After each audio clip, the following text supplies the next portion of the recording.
नमस्कार दोस्तों, हमारे इस YouTube चैनल पीपीसी लर्निंग में आप सभी का स्वागत है।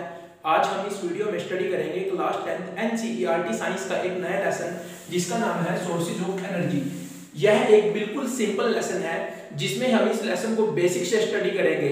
चलिए शुरू करते हैं। सबसे पहले गुड सोर्स ऑफ एनर्जी कि अगर हम किसी सोर्स को, किसी एनर्जी के सोर्स को बोलते हैं कि यह एक गुड सोर्स ऑफ एनर्जी है, तो हम कैसे पता करेंगे, यानी उसमें क्या क्या होना चाहिए जिससे हम उसको बोल सके कि ये गुड सोर्स ऑफ एनर्जी है। तो ये बिल्कुल सिंपल क्वेश्चन है जिसको आप अपने डेली लाइफ से भी कंपेयर कर सकते हैं कि कोई यदि गुड सोर्स ऑफ एनर्जी है तो उसमें will do large amount of work per unit mass, is easily accessible, is easy to store and transport, is economical. ये बिल्कुल सिंपल पॉइंट्स हैं जो आप याद रख सकते हैं या आप इनको अपने डेली लाइफ में ऑब्जर्व भी करते हैं कि हम किसको गुड सोर्स ऑफ एनर्जी समझते हैं।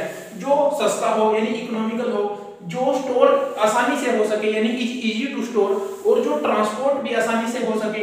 इसका यही मतलब है कि is easy to store and transport बिल्कुल सिंपल है कि जिसको हम आसानी से स्टोर कर सके या जिसको हम आसानी से ट्रांसपोर्ट कर सके उसको हम बोलेंगे कि ये गुड सोर्स ऑफ एनर्जी है। Is easily accessible, will do large amount of work per unit मास। ये कुछ पॉइंट्स हैं जिनको हम इजीली याद रख सकते हैं कि यदि हमें कोई पूछे कि गुड सोर्स ऑफ एनर्जी में क्या क्या होना चाहिए, कि अगर आप इसको सिंपली समझिए कि ये बिल्कुल सिंपल पॉइंट है कि हम गुड सोर्स ऑफ एनर्जी उसको बोलेंगे जो सस्ता होगा, जो जिसको हम आसानी से स्टोर कर सकेंगे, जिसको हम आसानी से ट्रांसपोर्ट कर सकेंगे, जो इजीली एक्सेसिबल होगा, और जो will do large amount of work per unit मास, यानी जो ज्यादा काम करेगा, थोड़े मटेरियल में ज्यादा काम करेगा, यानी हम जिसको थोड़ा सा सामान लगाकर ही ज्यादा आउटपुट ले सकते हैं। यही मतलब है कि will do large amount of work per unit मास, कि पर यूनिट मास के हिसाब से लार्ज अमाउंट ऑफ वर्क करेगा। ये कुछ पॉइंट्स हैं जिनको हम इजीली याद रख सकते हैं। अब हमारा क्वेश्चन है what is a good fuel, यानी कि किसी फ्यूल को हम गुड फ्यूल कब बोलेंगे, या हम इसमें बोल सकते हैं कि गुड फ्यूल की क्या क्या कैरेक्टरिस्टिक्स हैं। ये बिल्कुल डेली लाइफ से रिलेटेड क्वेश्चन है कि किसी फ्यूल को हम गुड फ्यूल कब बोलते हैं या गुड फ्यूल की क्या क्या कैरेक्टरिस्टिक्स होती हैं। सबसे फर्स्ट पॉइंट हम इसमें डिफाइन कर सकते हैं it releases lot of heat on burning, कि कोई फ्यूल को हम या किसी फ्यूल को हम गुड फ्यूल तब बोलेंगे जब वह लॉट ऑफ हीट रिलीज करेगा बर्न होते समय, कि यानी जब वह लार्ज अमाउंट ऑफ हीट को रिलीज करेगा, जब वह बर्न होगा तो हम उसको बोलेंगे कि ये गुड फ्यूल है। Second point it is easily available and cheap, यह सस्ता होना चाहिए। गुड फ्यूल की एक कैरेक्टरिस्टिक्स ये भी है, एक कैरेक्टरिस्टिक ये भी है कि यह सस्ता होना चाहिए और यह इजीली अवेलेबल होना चाहिए। यदि कोई फ्यूल गुड फ्यूल है लेकिन हमें वह अवेलेबल ही नहीं है तो हम उसका क्या करेंगे। इसलिए हमारे लिए गुड फ्यूल वह फ्यूल है जो हमें आसानी से अवेलेबल होगा और सस्ता होगा। It does not produce smoke, good fuel की एक कैरेक्टरिस्टिक हम यह भी लिख सकते हैं कि यह स्मोक को प्रोड्यूस नहीं करेगा एंड लीव नो रेसिड्यू, और जलने के बाद, बर्न होने के बाद में कोई अवशेष नहीं छोड़ेगा। यानी यह भी एक इंपॉर्टेंट कैरेक्टरिस्टिक है गुड फ्यूल की कि यह धुआं यानी स्मोक को प्रोड्यूस नहीं करेगा और नो रेसिड्यू लीव करेगा, यानी जो अवशेष है उसको भी लीव नहीं करेगा, यानी बर्न होने के बाद कोई भी अवशेष नहीं बचेगा गुड फ्यूल का। And fourth point it is convenient to use and produce no harmful gases, कि गुड फ्यूल की एक कैरेक्टरिस्टिक हम यह भी लिख सकते हैं कि गुड फ्यूल प्रोड्यूस नहीं करेगा हार्मफुल गैसेस को, और यह कन्वीनिएंट यानी सुविधाजनक होगा यूज करने में। तो आप ये सिंपल पॉइंट हैं जो आप आसानी से याद रख सकते हैं कि गुड फ्यूल क्या होता है, जो लॉट ऑफ हीट रिलीज करता है बर्न होते समय, इजीली अवेलेबल होता है और सस्ता होता है।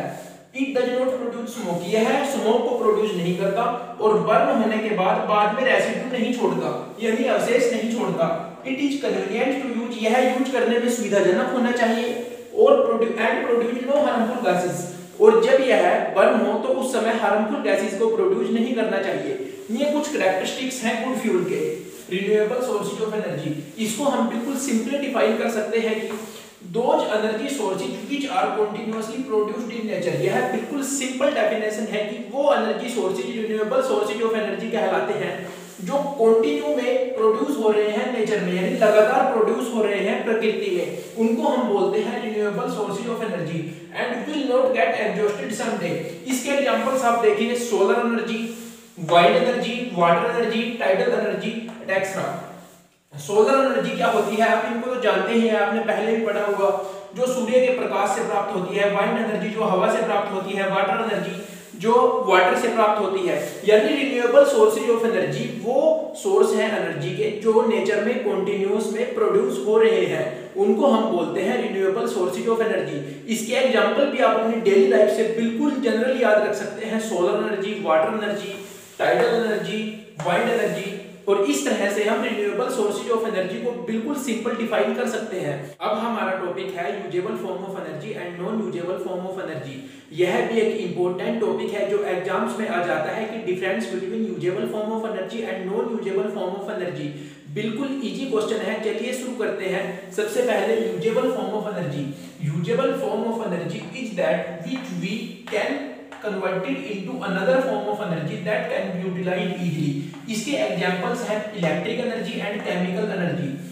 और भी इसके एग्जांपल्स हो सकते हैं कि usable form of energy energy की वह फॉर्म होती है जिसको हम कन्वर्ट कर सकते हैं किसी दूसरी फॉर्म में एनर्जी की, जिससे हम उसको यूटिलाइज कर सके इजीली, यानी जिससे हम उसको इजी वे में यूटिलाइज कर सके।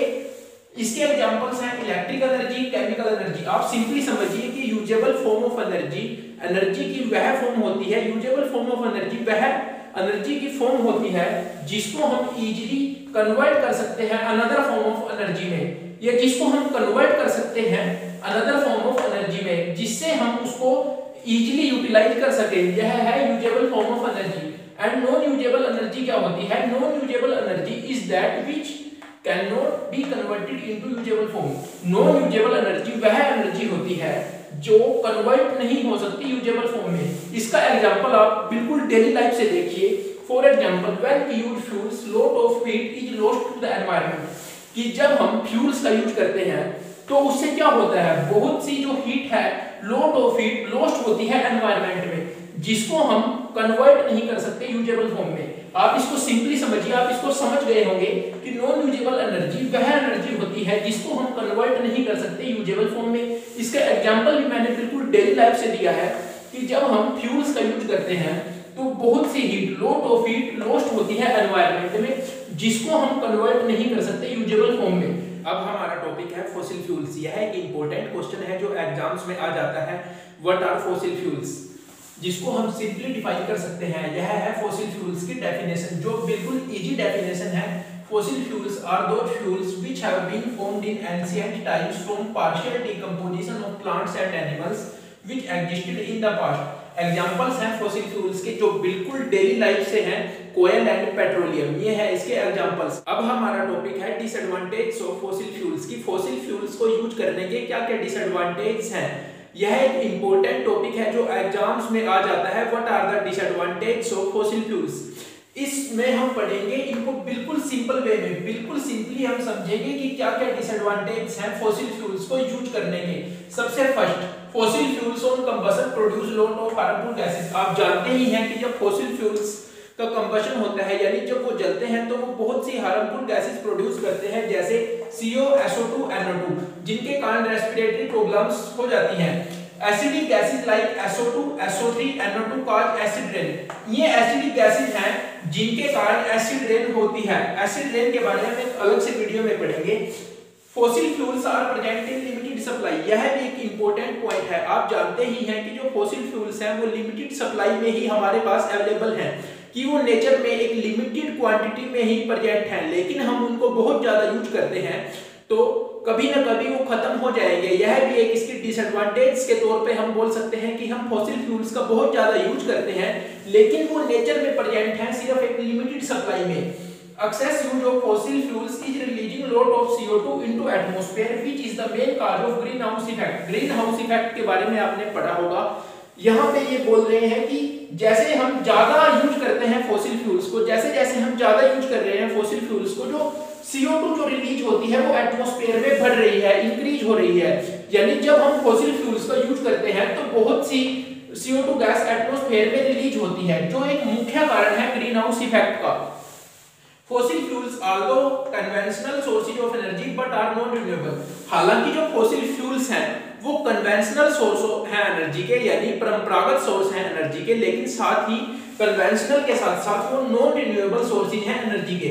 यानी जो फॉसिल फ्यूल्स हैं वो प्रेजेंट है नेचर में लिमिटेड सप्लाई में, लिमिटेड क्वांटिटी में ही फॉसिल फ्यूल्स एक लिमिटेड मात्रा में ही प्रेजेंट है नेचर में। तो ये कुछ डिसएडवांटेज हैं जिनको हम लिख सकते हैं कि फॉसिल फ्यूल्स की क्या क्या डिसएडवांटेज हैं। इस वीडियो में हमने कुछ बेसिक चीजें पढ़ी सोर्सेज ऑफ एनर्जी लेसन के बारे में। अगर आपको वीडियो अच्छी लगी हो तो प्लीज वीडियो को लाइक कीजिए, अपने दोस्तों के साथ शेयर कीजिए, और यदि आपने अभी तक चैनल को सब्सक्राइब नहीं किया तो प्लीज चैनल को सब्सक्राइब कर लीजिए।